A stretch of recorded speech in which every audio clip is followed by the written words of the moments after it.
When should I be using lifting straps? I mean, aren't those things like cheating, basically? Today, I'm going to break down for you when you should be thinking about using lifting straps. Maybe you should just use them all the time. What's the value of them? And if there are any instances when you should absolutely avoid them. It's funny because if I go all the way back to my early days in lifting straps were simply just an extension of my body. I just kept them on all the time.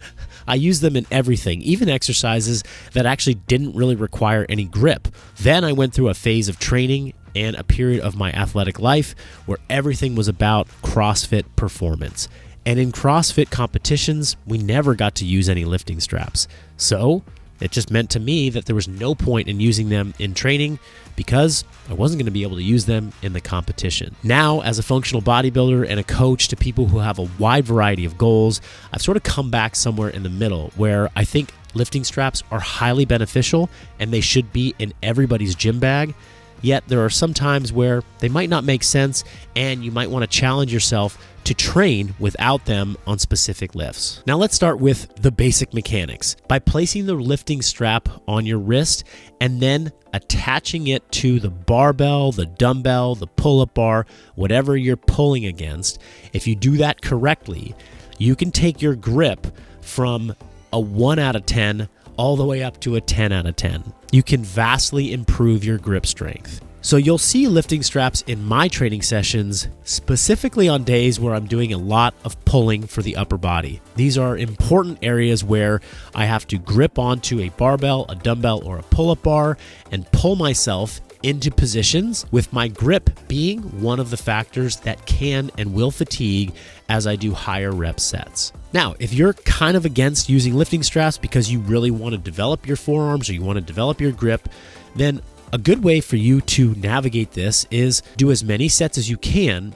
where you truly feel like your grip is not a limiting factor without the straps. The moment you start to feel like, man, my grip is giving out and I can't finish these reps, this would be a perfect place for you to implement using lifting straps. I personally have a fairly strong grip. Because of all the years of training that I've done, I've developed good grip endurance and good grip strength. I don't feel that it's something that I need to develop a lot more for my particular goals and lifestyle. What I do want to continue to build are my muscles like my back, my legs, my shoulders. And anytime that I'm training those particular body parts and grip could potentially be a limiting factor, I will almost always go to using lifting straps right away on my working sets. I will probably perform all of my warm-up sets without my lifting straps. That is an opportunity for me to get some grip training in before I dive into doing the assisted grip work with my lifting straps. Another area of training that I absolutely think it's important for people to use lifting straps in is when you're using weights to overload lower body exercises, specifically with dumbbells. Dumbbell lunges, dumbbell split squats. These are exercises where you're really focused on developing the legs, the glutes, the hamstrings. When somebody's doing a set of 30 walking lunges, somewhere along the way, if you're loading it heavy enough to get a good lower body stimulus, your grip is going to start to fatigue. It would be my recommendation to absolutely use lifting straps in these scenarios. Another one that I really like to use lifting straps with is my deadlift. If you're doing deadlifts and your grip starts to fatigue, the moment your grip starts to fatigue, it changes the mechanics of your shoulders and your upper back. That alone can put people into positions that are less ideal for deadlifting mechanics. If you're in a less ideal position and you continue to try and pull through ranges of motion, this is where people can put their backs into a bad position and start to feel back pain or tweaks.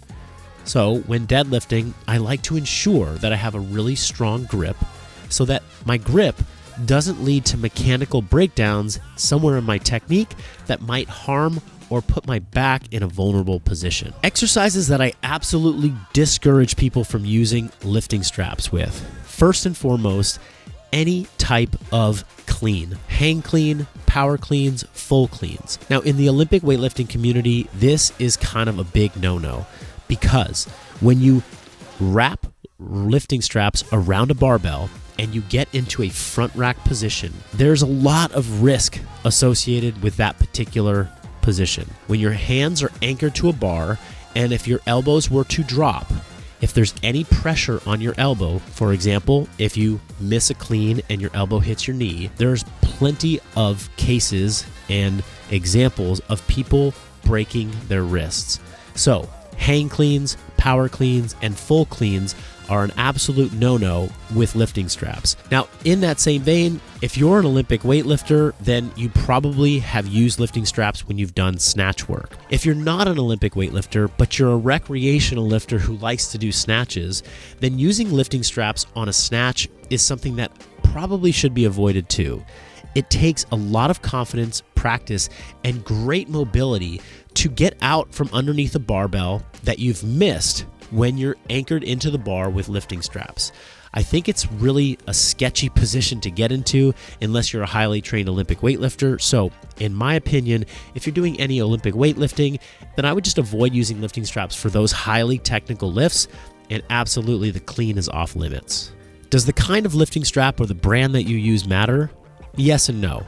What matters the most is that you get a lifting strap that you feel comfortable and confident to use correctly. A correct use of a lifting strap is when you can cinch your grip hard enough that you feel and you know this is locked in. And if you want to see a video on how to use lifting straps correctly, if you'd like me to follow up with that, make sure to comment below and I'll create a video on just how to use the lifting strap appropriately. So now you know why to use them, what exercises they go really well for, what exercises to probably avoid with lifting straps, and that the make and model doesn't really matter so long as you figure out how to use the one that you're using correctly to enhance your grip, not make it worse. All right, hopefully by now you know it's time to go out and get yourself some lifting straps, keep them in your gym bag, and use them appropriately in your training so you can get more out of your pulling work and your lower body work. If you got some good tips out of today's video, please be sure to like it and subscribe to the channel so I can get you more training tips in the future. Thanks for joining.